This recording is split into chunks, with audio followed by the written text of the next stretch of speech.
So thank you, and thank you all who are attending. Today's topic is augmented reality. What is it? How is it changing business? So in the perspective, first I'll talk a little bit about what my motivation was for learning more about augmented reality, and an introduction to the presentation and the topic.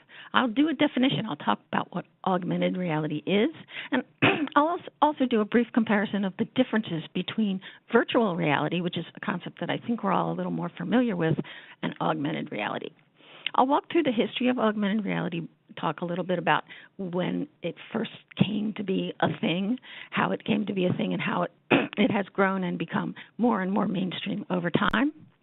And I'll walk through some examples of how businesses are using augmented reality to change their business methodology, to change the way that they present products, to change the way that they sell products.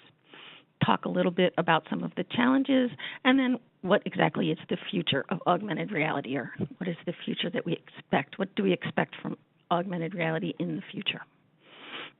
So back in July of 2016, just a weird thing happened as I sat in my office and looked out. I noticed all of these people, throngs of people walking through the parking lot outside of my office window, staring at their cell phones, and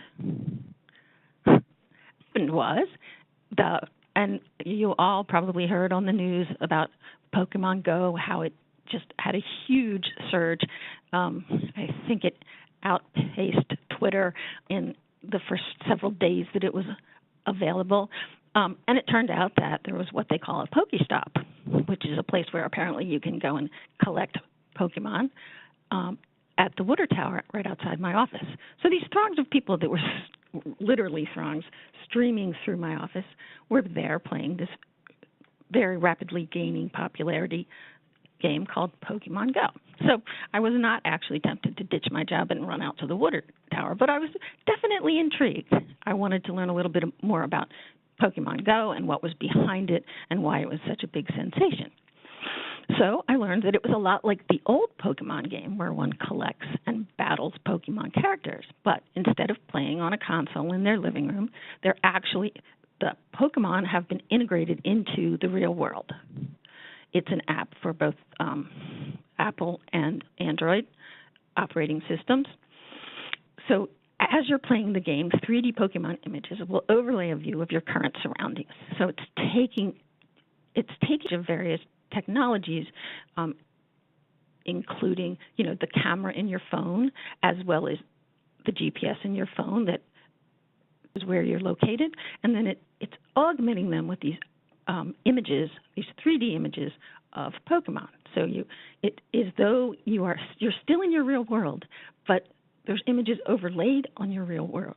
And this technology that makes that possible is called augmented reality.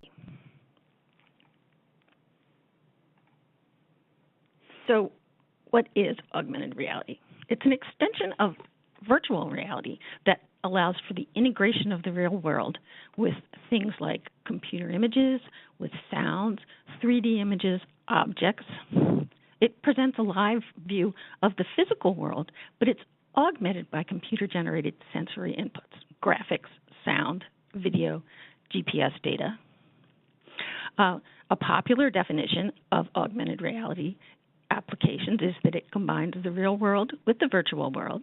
It is both interactive and real-time, and it is able to display things in 3 dimensions. Early adopters of augmented reality were technology and gaming industries, but technological advances have mainstreamed technology to the point where many large retailers and their customers are taking full advantage of this technology.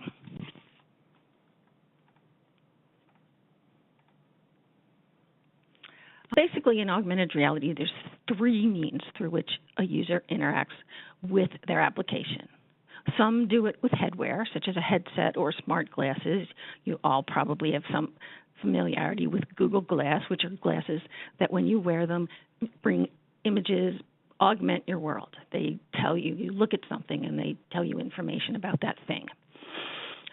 Smartphones or tablets or other handheld devices, so many, especially from a gaming perspective and from a retail perspective, there are many apps that you can download to your phone, such as Pokemon Go, that enable you to, or your tablet, that enable you to take advantage of this technology.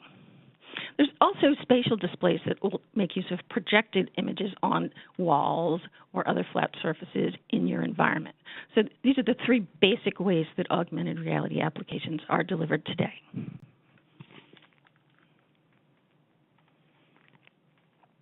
Difference between virtual reality and augmented reality. Augmented reality is basically an instance of virtual reality, but it is then combined with the real world. So virtual reality applications generally require a sophisticated headset, and they deal with basically full immersion into the simulation.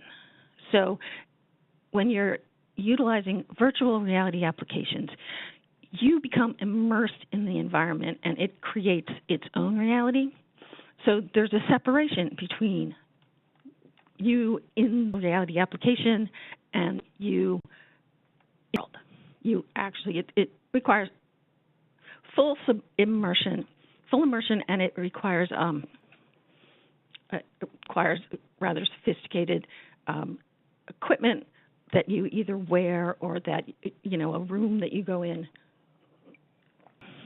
Also, virtual reality applications have been known to cause vertigo and other sorts of balance disorders because of this full immersion. Augmented reality, on the other hand, integrates the computer-generated sensory experiences into the real world. So there's overlap in these two technologies, but they're absolutely different. The biggest difference being virtual reality requires full immersion. Augmented reality integrates the computer-generated sensory stimulus with the world that you're currently in. They're accomplished with mobile devices, smartphones, tablets, smart glasses. So they may also require a headset, but generally it's not the imposing kind of headsets that are usually required for virtual reality applications. It's possible to it's possible to interact with the computer-generated artifacts, but the fact that you can interact, the fact that you can catch a Pokemon when you're playing Pokemon Go doesn't interfere with other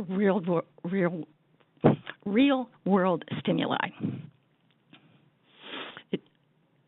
Augmented reality, the virtual components are actually overlaid on top of the real-world scenario. It's a bad day for me not to be able to pronounce real world. So a little bit of history. So computers have actually been used to augment reality as early as the 1950s, although mostly in laboratory environments. In 1962, Morton Hellig, who is often referred to as the father of virtual reality, patented the Sensora stimulator. So it was an environment, and although this is more virtual reality than augmented reality, this is where the notion of augmenting reality started. So it immersed you in an environment where the sounds, you could see sounds, images, scents, etc., vibrations, to simulate a motorcycle ride through the streets of Brooklyn. So the user of this application would feel as if they were actually riding a motorcycle around the streets of Brooklyn. In 1968, a professor at Harvard, Ivan Sutherland, with his student Bob Sproul, created what they called the ultimate display. It was the first head-mounted augmented reality display. So it was just a simple wireframe room with perspective changing as the user moved their head. So this was a headset that allowed images, this was a headset that tracked the movements of the user